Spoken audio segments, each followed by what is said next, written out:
নমস্কার, আমি অনির্বাণ। বাংলার রাজনীতিতে আপনাকে স্বাগত। মমতা ব্যানার্জিকে আর কোন ভাষায় ভৎসনা করলে তিনি অপমানিত বোধ করবেন? আদৌ অপমানিত বোধ করার জন্য মনের মধ্যে যে বিবেকের জায়গা, সেই বিবেকের জায়গাটুকু মমতা ব্যানার্জির আছে কি না? সেই বিবেকের জায়গাটুকু 1991 সালেই অপারেশন করে বাদ দিয়ে রেখেছিলেন, না 2011 সালে অপারেশন করে বাদ দিয়ে রেখেছিলেন? আপনার বিবেক কখনো আপনাকে দংশিত করে না? আপনি এত হিন্দু বিরোধিতা কেন করছেন? হিন্দুদের মরার পরেও হিন্দুরা কি শান্তি পেতে পারে না? গরু খাবার পরে, কয়লা খাবার পরে, বালি খাবার পরে, পাথর খাবার পরে, গাছ খাবার পরে, ভাইপো সোনা খাবার পরে, সাধারণ মানুষের রেশনের চাল খাবার পরে, গরিব মানুষের ত্রিপল চুরি করার পরে, ছাত্রদের চাকরি খাওয়ার পরে মমতা ব্যানার্জি এবং আপনার ভাইপো আপনাদের কারো পেট ভরেনি?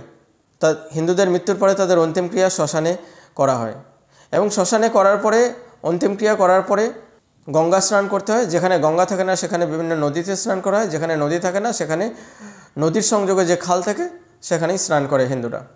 কিন্তু এই হিন্দু বিরোধী মমতা ব্যানার্জি হিন্দুদেরকে মরার পরেও শান্তি দেবে না।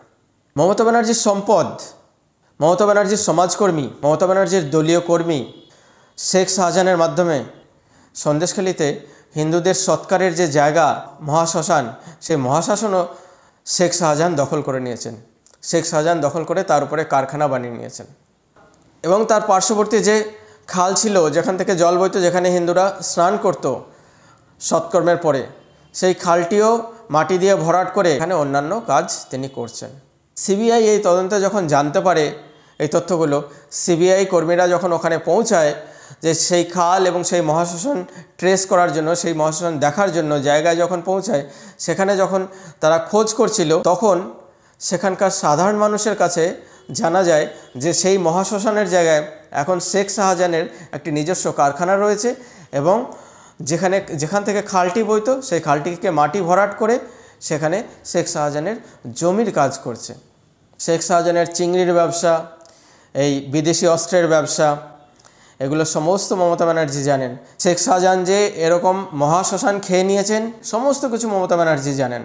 কিন্তু মমতা ব্যানার্জি জানা সত্ত্বেও কখনো তিনি দলীয় কর্মীদের বলেননি, বাবা এই কাজটি করো না, তোমরা অন্য যা করছো করো, এই মহাশ্মশানে হাত দিও না। এই মহাশ্মশানে হাত দিলে কিন্তু তুমি যেমন শেষ হবে, আমরাও শেষ হয়ে যাব। হিন্দুদের মহাশ্মশান একটি শক্তির জায়গা, একটি আরাধনার জায়গা। সেই জায়গাটিতে হাত দিও না, সেই জায়গাটিতে হাত দিলে আমাদের সমূলে বিনাশ হবে, তো ওটি ছেড়ে দাও। তিনি এই কথাটি যেমন বলেননি, তিনি এই কাজটিও করেননি। কোনো কবরস্থান কিন্তু মমতা ব্যানার্জি দখল করেননি। দরকার হলে জমি ঘিরে রাস্তার পাশে দুটো কবরস্থান বানিয়ে দিয়েছেন, কিন্তু কোনো কবরস্থান দখল করে কারখানা কিন্তু মমতা ব্যানার্জি বানাননি, বা সেই জমি কিন্তু বিক্রি করে দেননি। তো মমতা ব্যানার্জিকে আবারও আমার জিজ্ঞাসা, আপনি একটি রাজ্যের মুখ্যমন্ত্রী, আপনি এরকম ভেদভাব কেন করছেন? কবরস্থানকে এক নজরে দেখছেন, মহাশ্মশানকে এক নজরে দেখছেন, এখানে কেন ভেদভাব করছেন? না আপনি ভেবেছিলেন এগুলো কোনো দিনও জনসমক্ষে আসবে না? আজকাল আর কিছু লুকিয়ে থাকে না, আজকাল মিডিয়ার যুগ। আর কতভাবে এই বঙ্গবাসীকে আপনি অপমান করবেন?